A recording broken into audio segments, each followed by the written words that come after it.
Hello అందరికీ ఈరోజు వీడియోలో ఇంట్లోనే సులభంగా చేసుకోగలిగే సువాసన గల మసాలా టీ ఏ విధంగా చేయాలో చూద్దాం. ఇందుకోసం ఇక్కడ నేను 2 యాలకులు, 4 లవంగాలు, 6 చిన్న సైజు దాల్చిన చెక్క తీసుకున్నాను.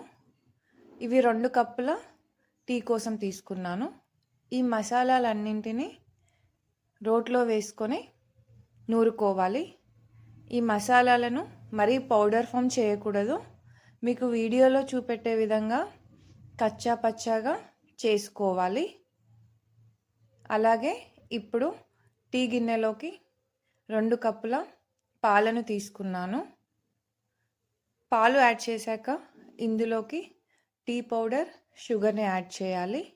నేను చూపెట్టిన కప్పు సైజుకి 1 కప్పుకి 3/4 టీ స్పూన్ షుగర్, 2 టీ స్పూన్ల టీ పౌడర్ యాడ్ చేశాను. ఇక్కడ నేను బ్రౌన్ షుగర్ తీసుకున్నాను. ఇప్పుడు ఇందులోకి మనం కచ్చా పచ్చాగా చేసిన మసాలాలను యాడ్ చేసుకోవాలి. అలాగే 1 టీ స్పూన్ వాటర్ని కూడా యాడ్ చేయాలి. మరీ వాటర్ ఎక్కువగా యాడ్ చేయకూడదు. ఇక్కడ మనం జస్ట్ 1 టీ స్పూన్ వాటర్ని మాత్రమే యాడ్ చేసాము.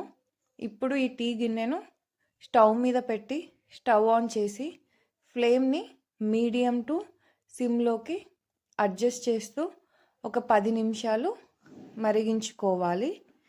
ఇలా అయితే ఆ మసాలాల ఫ్లేవర్ మొత్తం టీకి చక్కగా వస్తుంది. ఒకసారి ట్రై చేసి చూడండి. చలికాలంలో వీలైతే వారానికి ఒకసారి చేసుకోండి. ఈ టీని చలిని దూరం చేసి తాజాదనం ఇస్తుంది. వీడియో నచ్చితే లైక్ చేయండి. Thank you for watching the video.